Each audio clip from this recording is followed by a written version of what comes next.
এটা হলো নয়াকান্দি গ্রাম। সবুজ শ্যামলে ঘেরা এই ছোট্ট গ্রাম।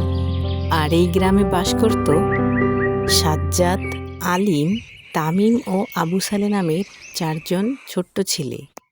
ওরা 4 জন নয়াকান্দির পাশে ছোট একটি জঙ্গলে যাওয়ার পরিকল্পনা করছিল। আবু সালে আর তামিম বলল, আমাদের জঙ্গলে যেতে ইচ্ছা করছে না, জঙ্গলে ভয় আছে। সাজ্জাদ বলল, তোরা গেলে চল, না হলে আমি আর আলিম চলে যাচ্ছি।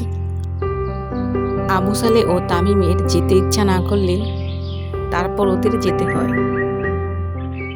হাঁটতে হাঁটতে ওরা জঙ্গলের মধ্যে প্রবেশ করে, কারণ ওখানে গিয়ে ওরা একটুকাল খেলাধুলা করবে। ইতিমধ্যে ওরা জঙ্গলের খুব গভীরে পৌঁছে যায়। আর সাজ্জাদ আর তামিম বেশ ক্লান্ত হয়ে পড়ে। আর সাজ্জাদ আর তামিম ওরা একটা গাছের পাশে বিশ্রাম নিচ্ছিল।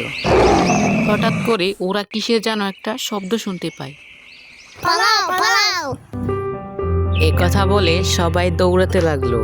ওরা দৌড়ে দৌড়ে ওখান থেকে অনেক দূরে চলে আসলো আর দেখতে পেল একটা হরিণ জঙ্গলের মধ্যে ফেসে গেছে।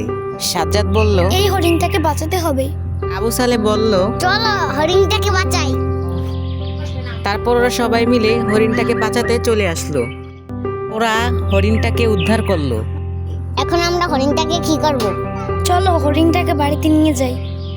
তারপরে ওরা হরিণটাকে বাড়িতে নিয়ে যায়। আর এইখানে এই গল্পটি শেষ হয়।